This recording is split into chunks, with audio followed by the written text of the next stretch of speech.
Olá, pessoal. Olá! Então, vamos dar continuidade aí na nossa imersão na carta de Paulo aos Gálatas. Nós vimos na primeira parte do nosso estudo que no capítulo 1 e 2, Paulo ele faz uma narrativa para provar a autenticidade do seu evangelho, quanto à sua origem no capítulo 1 e quanto à sua natureza no capítulo 2. E nós vimos também que ele visitou os Gálatas 2 vezes antes de escrever a sua epístola e que os Gálatas cometeram um erro bastante grave, que eles estavam passando do evangelho da graça de Cristo pela fé para um outro evangelho e que sua advertência principal era que se o evangelho de Cristo, se a justificação fosse pela fé, segue-se que Cristo morreu em vão. E a importância desse primeiro e segundo capítulo é deixar claro, é provar que o seu evangelho era idêntico ao evangelho dos demais apóstolos.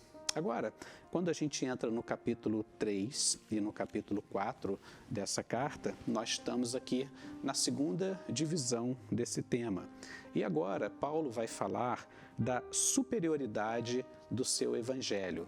Primeiramente, quanto à relação que ele traz a nós como filhos, no capítulo 3, e no capítulo 4 ele vai dissertar sobre os privilégios que o evangelho confere a nós como filhos.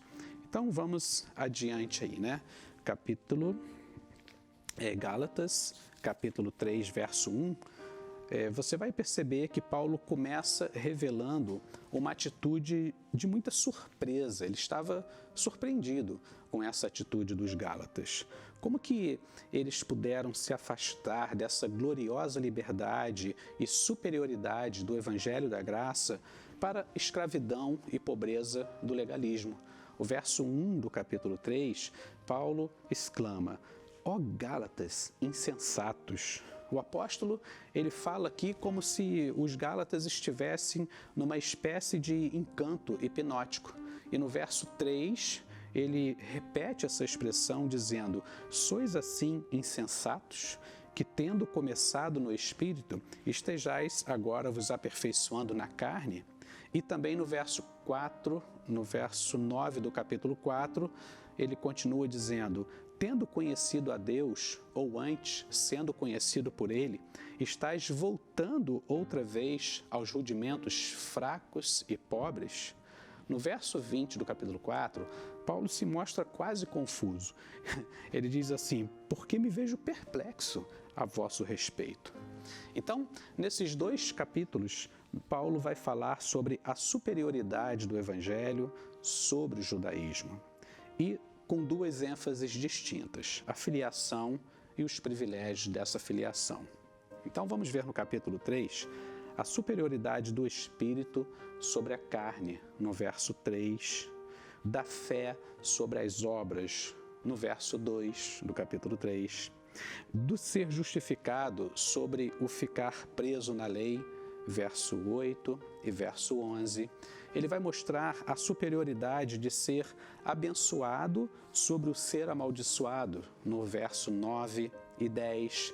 A superioridade da promessa em Abraão sobre o mandamento por intermédio de Moisés, no verso 12 e 14.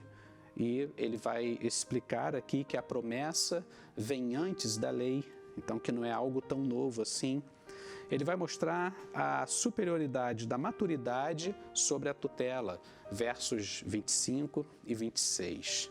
Da condição de filho à condição de escravos, no verso 26 e no capítulo 4, verso 6. Agora, no capítulo 4, ele começa mostrando a superioridade da adoção no estado de filho adulto e seus privilégios sobre a infância incapaz de herdar. Você vai ver isso no verso 1, no verso 3 e no verso 5 do capítulo 4. E também da liberdade sobre a escravidão, no verso 8 e 21 até o 31. Então, perceba quão superior é verdadeiramente tudo isso. E que loucura estranha é voltar ao legalismo. A ênfase desse capítulo 3 está no verso 7, que mostra, embora esse tema de superioridade do Evangelho esteja unindo os capítulos 3 e 4, o capítulo 3 mostra no verso 7 o seguinte: sabei, pois, que os da fé é que são filhos de Abraão. Os versos anteriores dizem que foi pela fé que o Espírito Santo tinha sido recebido e que essa era a evidência indiscutível da condição de filhos que temos. E o restante do capítulo 3 expande ainda mais essa ideia. Então, o capítulo 3, do verso 10 a 4, ele vai mostrar que Cristo nos redimiu da lei para que a promessa do Espírito pudesse ser cumprida pela fé, dos versos 10 a 14. E do verso 15 ao 29 do capítulo 3, a concessão da lei não mudou a promessa abraâmica, porque a promessa veio antes da lei, como já dissemos. Então, o capítulo 3, versos 26 e 29, encerra com uma repetição de sua ênfase inicial. Pois todos vós sois filhos de Deus mediante a fé em Jesus. E se sois de Cristo, verso 29, sois também descendentes de Abraão. Então, a descendência em Abraão está pela fé em Cristo Jesus. Ele está apontando para uma descendência espiritual e não uma descendência natural.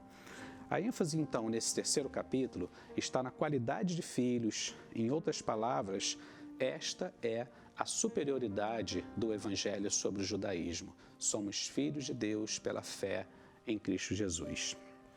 Entramos, então, agora no capítulo 4, cuja ênfase encontra-se nos privilégios dessa filiação. Verso 1, 7 e 30. Fala que nós somos filhos e também herdeiros. Não apenas filhos, mas herdeiros. Então, aqui nós temos duas palavras que resumem o privilégio da filiação do crente. No verso 5 do capítulo 4, adoção, e no verso 30, herança. Se você gosta de marcar a sua Bíblia, pode marcar ali, né? Por que essas palavras resumem os privilégios da filiação? Porque a adoção aqui não é uma adoção simplesmente de adotar uma criança órfã, mas se refere à filiação de um adulto à entrada na maioridade e também os privilégios que isso confere. Nos dias de Paulo, a entrada na idade adulto e o direito à herança eram confirmados por meio de uma cerimônia pública. Se você comparar, então, aqui Romanos 8, 18 a 23, você vai perceber que a nossa filiação pública como crentes, né, filhos de Deus, ainda está por vir. Ou seja, a nossa filiação e herança vai ser confirmada publicamente na volta do Senhor Jesus Cristo. Por isso o Senhor Jesus falou, né, que aquele que me confessar diante dos homens, ele também confessará como filho diante do Pai, né? Então, nós esperamos essa filiação pública. Mas no capítulo 4, versos 6 e 7 de Gálatas, nos diz que nós já recebemos os privilégios da qualidade de filhos num sentido espiritual. Então, Paulo fica espantado ao ver que os Gálatas se dispunham a ouvir um evangelho inferior, diferente, que os faria perder esse privilégio. Ele queria, na verdade, que os Gálatas percebessem que esses novos mestres estavam aplicando um tipo de golpe. Veja o verso 17 do capítulo 4, ele diz assim: os que vos obsequiam não o fazem sinceramente, mas querem afastar-vos de mim. Na versão King James, diz ainda mais claro: aqueles que se mostram fazendo tanto esforço para vos agradar, não agem com boas intenções, mas seu real propósito é vos isolar, a fim de que sejais constrangidos a demonstrar o vosso cuidado para com eles.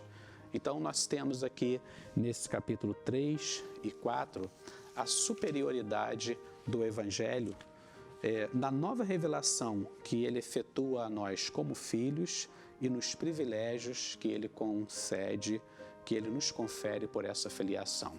Resumindo então os capítulos 1 e 2, Paulo está falando sobre a origem do seu evangelho, sobre a autenticidade do seu evangelho quanto à origem no capítulo 1 e sua natureza no capítulo 2. E no capítulo 3 e 4, que é a segunda divisão, Paulo está falando sobre a superioridade do seu evangelho na nova relação que ele traz a nós como filhos e nos privilégios que isso confere. Que o Senhor te abençoe, te guarde e te ajude nessa imersão. E tendo esse pensamento em mente, você vai poder assimilar melhor e guardar o conteúdo dentro do seu coração e da sua mente. Deus te abençoe.